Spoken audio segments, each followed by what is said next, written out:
ماشاءاللہ۔ حضرت صاحب یہ بتائیں کہ اسلامی تاریخ ہم اس حوالے سے کیا کہتی ہے اسلامی سرمایہ کاری کے؟ احمد و نصلی علی رسول الکریم، اما بعد، بلا شبہ اگر ہم اسلام کے نظام زندگی پہ غور کریں تو وہاں پر یہ چیز سمجھ آتی ہے کہ عبادات کو 25% حصہ دیا گیا ہے اور معاملات کو 75% شریعت میں دین میں حصہ دیا گیا ہے، اور ان میں سب سے زیادہ جو تعلق ہے وہ تجارت سے متعلقہ تعلیمات اسلامیہ کا ہے۔ اور قرآن مجید فرقان حمید میں اللہ رب العالمین نے ارشاد فرمایا الا ان تکون تجارت جو ہے یہ اس کو ہم پسند کرتے ہیں۔ احل اللہ البیع وحرم الربا، اللہ نے سود کے سارے معاملات کو حرام کر دی ہے اور کاروبار کو، تجارت کو اللہ رب العالمین نے فرمایا یہ حلال ہے۔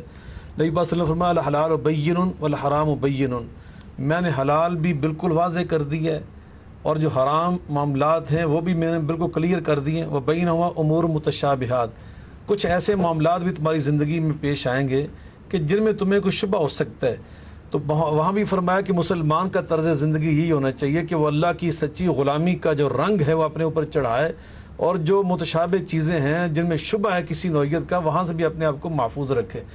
نبی کریم صلی اللہ علیہ وسلم کے صحابہ کرام آپ کی تعلیمات کی روشنی میں کاروبار کرتے تھے۔ خود آپ کے بارے میں السیرہ نبویہ لابن ہشام میں انہوں نے یہ واضح کیا کہ رسول اللہ صلی اللہ علیہ وسلم نے جو بالکل آغاز میں سیدہ خدیجہ الکبریٰ سلام اللہ علیہا ان کے مال کے ساتھ کاروبار کر کے دکھایا، اور جب میسرہ نے آ کر کہا نا کہ نبی پاک صلی اللہ علیہ وسلم کے بارے میں انہوں نے کاروبار کس انداز سے کیا، منافع آپ زیادہ لے کر آئے، تو وہ یہ تھا، انہوں نے کہا کہ یہ بالکل تھوڑے منافع پر بیچتے تھے، لیکن رسول اللہ صلی اللہ علیہ وسلم نے کیا کیا، آپ نے 3-4 اس کے جو تھے نا وہ سرکل لگائے کہ آپ فوراً ایک چیز خریدتے تھے، تھوڑے منافع پہ اس کو بیچ دیتے، پھر اور چیز خرید لیتے، پھر دوبارہ اس کو تھوڑے منافع پہ بیچ دیتے۔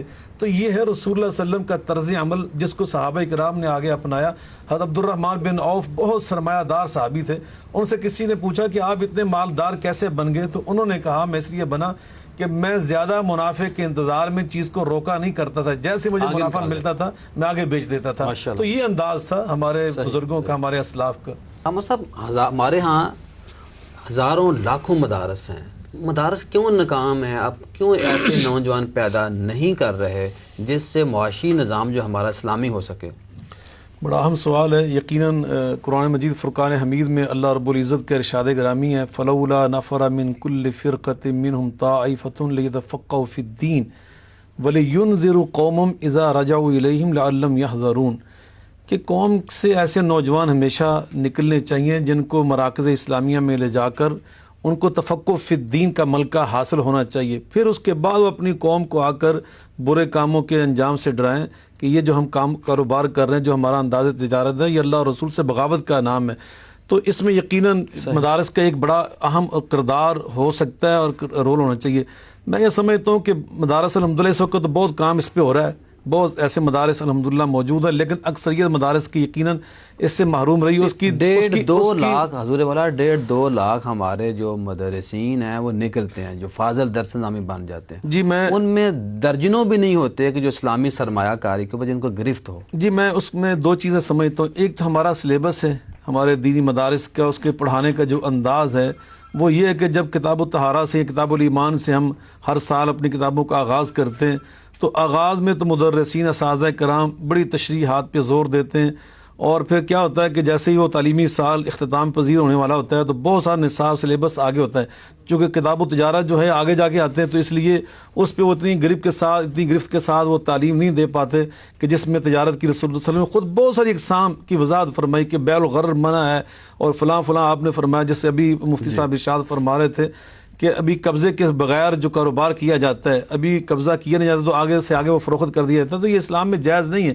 اس لیے کہ اسلام کے ایک بنیادی اصول ہے تجارت کا لا ضرر ولا ضرار، نہ آپ نے خود نقصان اٹھانا ہے نہ کسی کو نقصان پہنچانا ہے، یہ اسلام کے ایک بنیادی اصول ہے تجارت کے اعتبار سے، تو اس لیے اس کو ملحوظ رکھنا ہے۔ پھر رسول اللہ صلی اللہ علیہ وسلم نے ہمیں کتنی چیزوں سے منع کیا، آپ فرماتے ہیں کہ الراشی والمرتشی والراش، ایک حدیث میں آتا ہے یعنی سب کے سب یہ جہنمی ہیں. ایک ہوتا ہے رشوت دینے والا، ایک لینے والا ہے، ایک دلال. آپ نے اس کو بھی فرمایا من غش فلیس منا، جو کاروبار ملاوٹ کرتے ہیں، دھوکہ دیتے ہیں، فرمایا وہ میری امت سے نکل جاتا ہے. امام ابن تیمیہ رحمۃ اللہ علیہ فرماتے ہیں جس بارے میں رسول اللہ صلی اللہ علیہ وسلم یہ فرماتے ہیں فلیس منا، وہ گناہ کبیرہ ہوتا ہے. یہ کبیرہ گناہوں میں چیزیں شامل ہو رہی ہیں.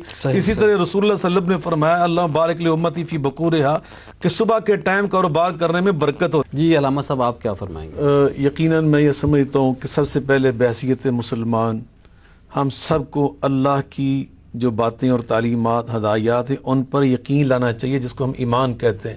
اور اللہ تعالیٰ کیا فرما رہا ہے یمحق اللہ الربا ویربی الصدقات، اللہ سودی کاروبار کو مٹا دیتا ہے، اور جس کاروبار میں سے تجارت میں سے اللہ کی راہ میں صدقات دیے جائیں، زکوٰۃ نکالی جائے، انفاق کیا جائے. روایت بھی ہے کہ لکھنے والا، لکھوانے والا، دینے والا، دلوانے والا، اللہ رب العالمین اس کی نشر و نما کرتا ہے.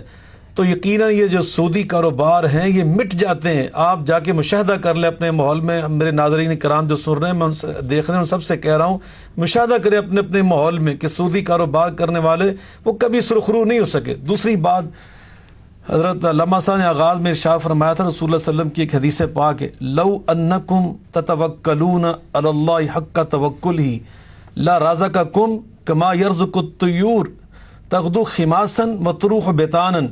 اگر تم اللہ پر توکل کرو اور ایسا توکل کرو جو اللہ پر توکل کرنے کا حق ہوتا ہے، تو اللہ تمہیں اسی طرح رزق عطا فرمائے گا جس طرح پرندوں کو رزق عطا فرماتا ہے. صبح اپنے آشیانوں سے نکلتے ہیں خالی پیٹ ہوتے ہیں، شام کو پلٹتے ہیں تو پیٹ ان کے بھرے ہوتے ہیں. یہاں دو باتیں آپ نے ارشاد فرمائی ہیں. ایک تو ہے کہ معاملات اور تجارت میں اللہ پہ توکل کریں. آپ سود پہ توکل کرتے ہیں، اللہ پہ توکل نہیں کرتے جو اللہ کی باتیں.